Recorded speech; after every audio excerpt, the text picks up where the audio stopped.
dwelling in the darkest depths of the mind. It's time for Mark D. Valenti and Brain Burrow.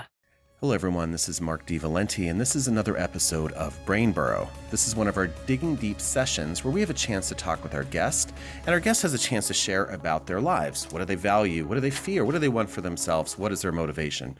You as the listener and viewer have a chance to say, how does this apply to me?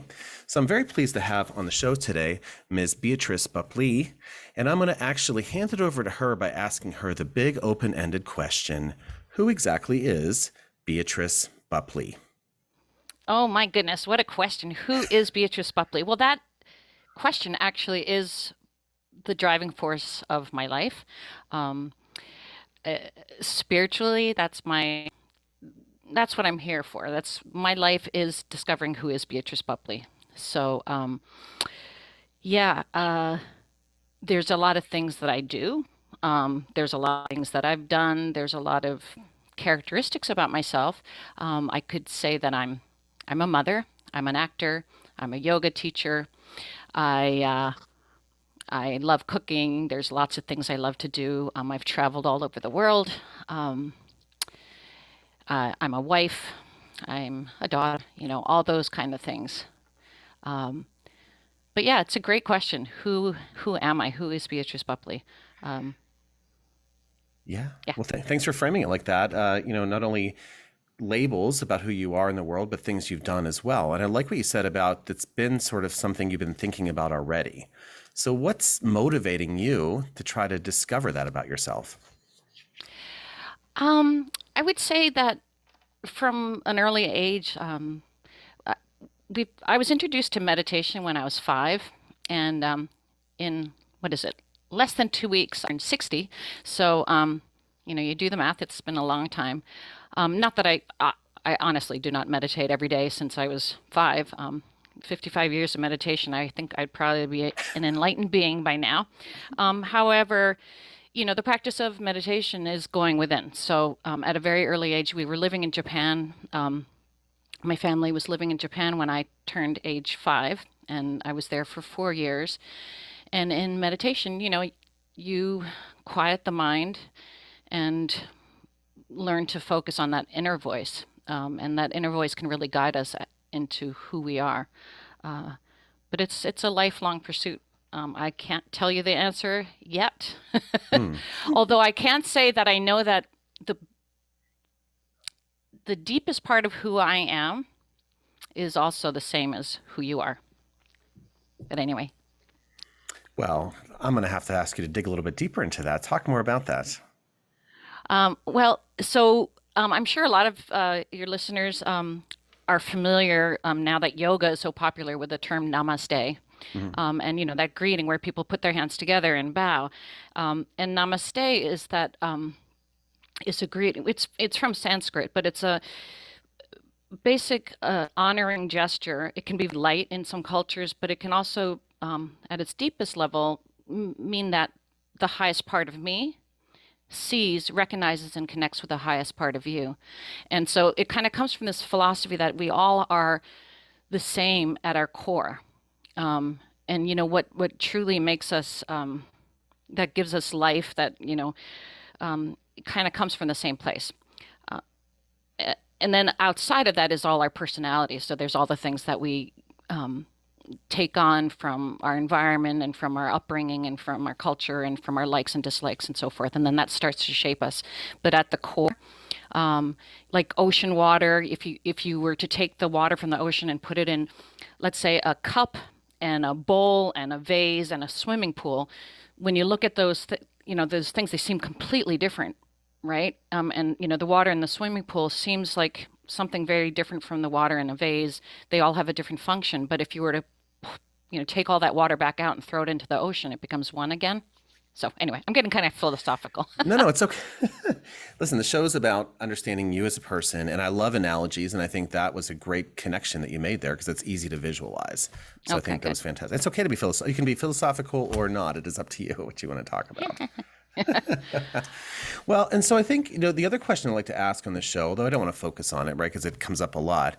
So given, where your life was a few years ago, I'm wondering how has your life changed as a result of pandemic and everything that's happened in the last few years? Well, the pandemic in terms of, so um, I had actually I had a pretty strong career in acting in the 80s and the 90s. And then I left it all to go to India, and I lived in India for 2 years and worked on a mobile hospital and studied even more meditation and yoga there.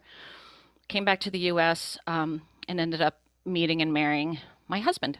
It's a good thing I married my husband as opposed to someone else. No, anyway, uh, so acting has been on hold, at least professionally. I've snuck around and done a few I shouldn't say this out loud, non-union things under different names. No, but uh, and so I became a yoga teacher. I have my own yoga studio. I have an online yoga business, and things like that. So the pandemic strongly affected the yoga studio. We weren't allowed to have classes for quite a while. And then once the weather got nice, we started offering them outside. But actually, during the pandemic, I ended up getting a new rep for horror conventions and such for appearances. And I had done one or two years ago, and really never focused on it again. But now it kind of came up pretty strong. I've been doing quite a few of those and meeting a lot of fans. And also this year, this last fall, I became a empty nester for the first time in my life.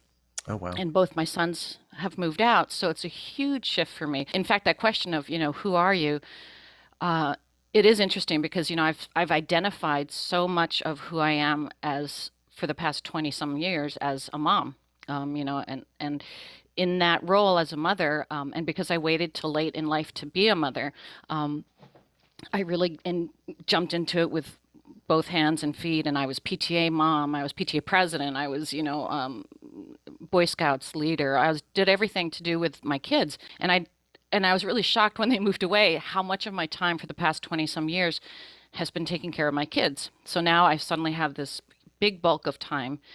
There's still, of course, never enough time, but this open period of time that I've been able to focus on my acting career more, and in particular more the celebrity side of getting to know my fans and going to these conventions, and it's been very eye-opening, very different than living in India in an ashram. Yeah. You think maybe there's a difference there for sure. I'd say yes, of course. Slightly different, yeah. Well, and I think that says a lot too about your own self-reflection. And again, as you said, this isn't the first time you thought about who exactly are you, and you've done a lot of self-reflection of being an empty nester as well.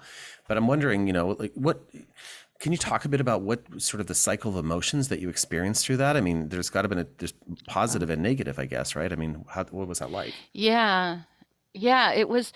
I would say, how with pregnancy, some women go through postpartum depression, which I did with one of my pregnancies. I only have 2 living kids, but I was pregnant 5 times. I had 3 losses. 2 of them were quite late term, and the third one died in my arms. Wow. So, pretty tragic. But so I know what that's like. But so with my 2 kids living, as I said, I put so much time into and focus into being this mom, and I think as a lot of parents do, I tried to make up for my childhood, which was my parents were fairly absentee. They're very career oriented, and we were just kind of left on our own. I mean, a lot of kids in the 60s and 70s were, but my parents in particular, would just not be involved. They were always, and they would leave, for months at a time traveling around the world doing things. They're art historians. So anyway, so I tried to give my boys everything that I'd never got, which for anyone who's listening is not the right thing to do because it doesn't mean that that's what my kids want. But, I was very, very involved. And as I said, when they moved out, and I suddenly realized like, oh my God, I'm not going to PTA meetings. I'm not going to Boy Scout meetings. I'm not running this errand. I'm not doing that. I'm not, on this committee, that committee. It's huge, ridiculously huge. I guess I didn't realize, but I would say like 80% of my time was wrapped around things to do with my boys. And now that they've gone off to college, I was really, it was kind of like a postpartum. I went through a period of like really leading up to their leaving.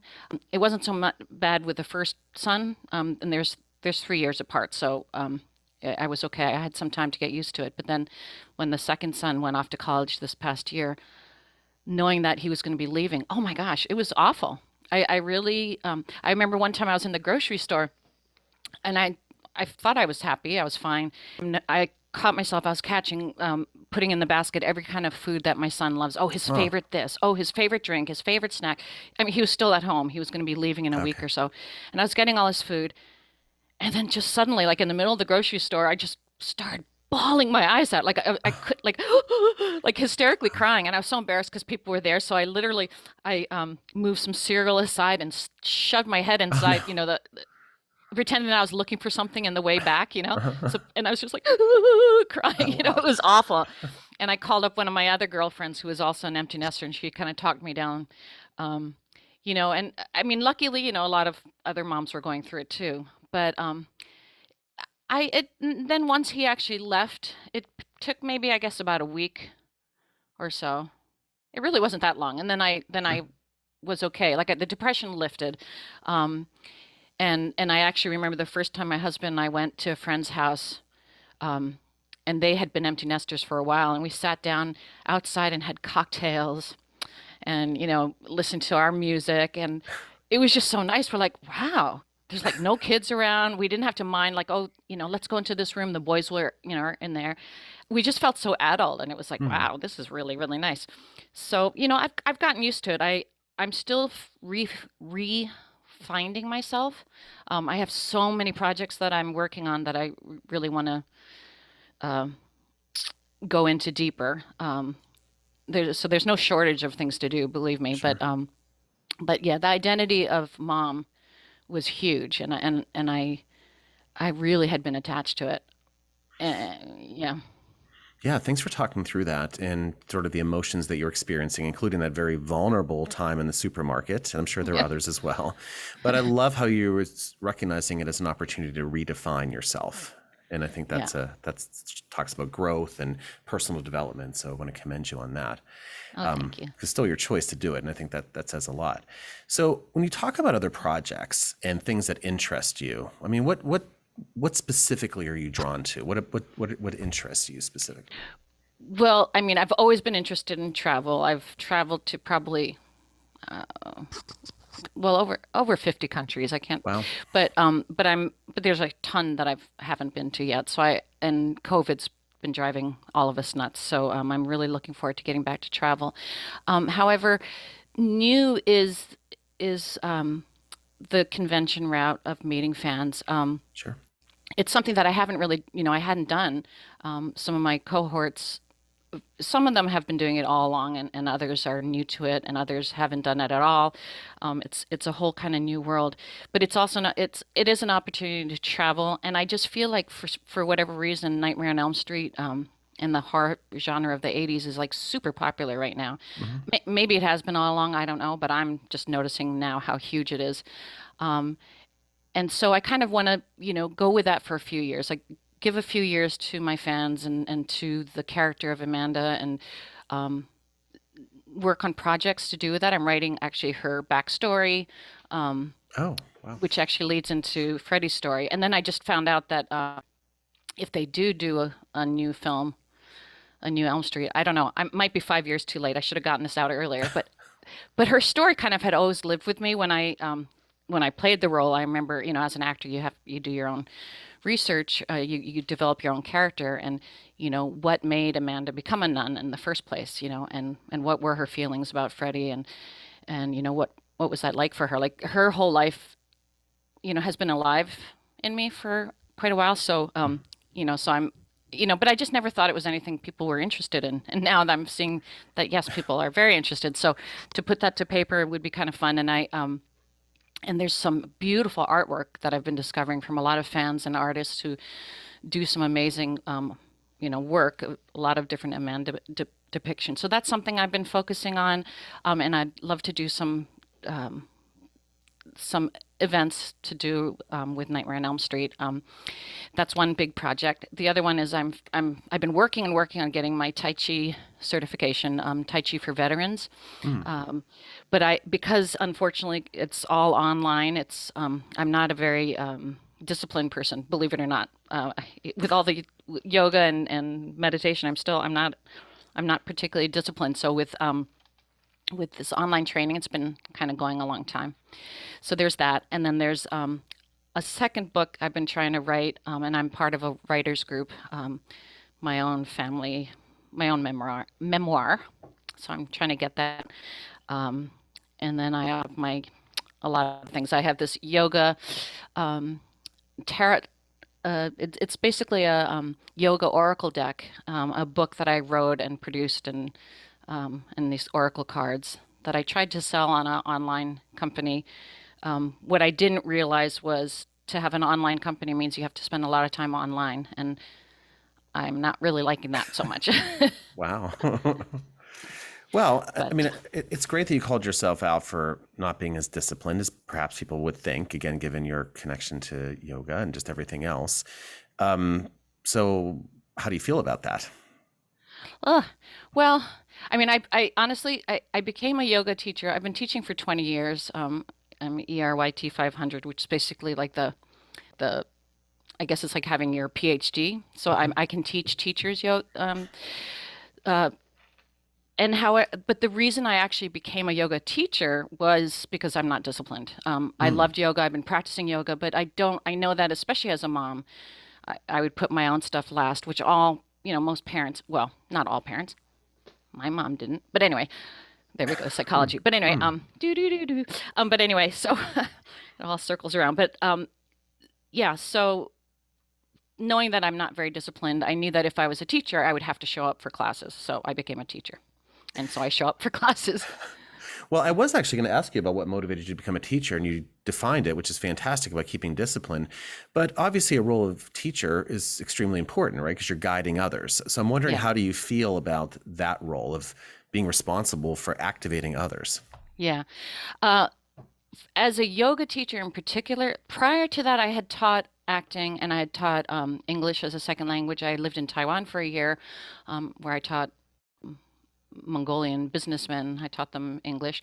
So I was familiar with the practice of teaching. And I think actors, you're used to being in front of a crowd, and a lot of teaching is acting. You're trying to keep your audience, your students motivated and such. But as far as becoming a yoga teacher, I really did hesitate. I mean, as I said, the reason I finally said okay was because of the discipline factor. But I was actually taking prenatal yoga, and one of my yoga teachers said to me, "Why on earth aren't you teaching? You're fantastic." And I was like, "Oh, I guess because my introduction to yoga had always been the spiritual side. I'm here in North America. I would say 85% of it is the physical." And there's nothing wrong with that. It's fantastic for your body. It's fantastic for the mind, for breath, for focus. Um, but that's like, I don't know. That's like saying salad is romaine lettuce with, you know what I mean? Like it's just such a small part of it. Sure. And so for me, the idea of a yoga teacher, like I was thinking like pretty much guru level. Like who am I to teach yoga? Like I really just felt I was in no place to be teaching it. Then my teacher finally said, look, you you teach what you can and you will grow as a teacher. Like everyone has to start. You're not going to be there when you start. Um, and so because of that and a number of things, it actually was after I lost my daughter. She died in my arms, and um, I kind of was like, let's see, I could either, I don't know, kill myself or do something else. I mean, seriously, it was like that bad. Sure. I think having my other son alive was what kept me going. I really did want to end it there, but so I figured I needed something to really dive into, and so the yoga teacher training program, was a good one. And I wasn't even sure if I would actually teach after that, but I at least went for the certification.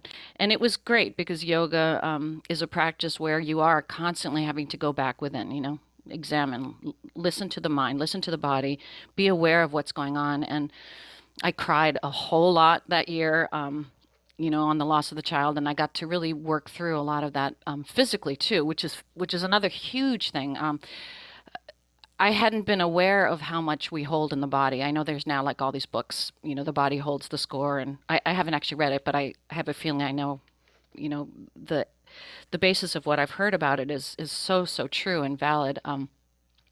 Because I had this experience once in India when I was working in India, because I was working in a mobile hospital. I needed to get a shot, an injection, because we worked with people with all kinds of things.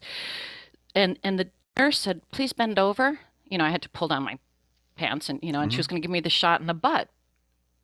And I was like, "What?" And she goes, just bend over.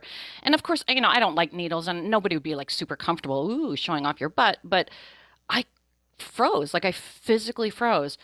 And she's like, "Come on, it's going to be okay." And I was like trying to get myself, and I could not get my body. It just froze. And then finally I just started like convulsing, crying, like, hysterically. And she's said, "Just, okay, take a deep breath, lie down." And once I laid on the table and she gave me the shot that way, it was fine. And I realized, like, this memory of, my childhood, getting whipped on the butt, and it was very traumatic the way it would happen. That stayed in my body. And even though I hadn't really, I figured like, oh, I've been through therapy, I moved through that, but it was still in the body, that memory sense of that position to receive pain. Wow. Like, so yoga has been phenomenal in that it releases that. You can really work through physically a lot of stuff that otherwise would get stuck in the muscles. Yeah, great connection to that, as you said, living in the body. And again, another story from you about being self-aware and reflecting, right? Some people may have that same experience as you had, but they don't take the time to understand why they had that experience and how it relates to their life. So again, kudos to you for being so self-aware of why you do things. We are about out of time, Beatrice, but I wanted to give you an opportunity to sort of maybe give one bit of parting advice for the audience. Anything, you've talked about so many different things, the benefits of looking within and just learning and growing. I'm just wondering, just what bit of final advice might you give to anybody who's listening?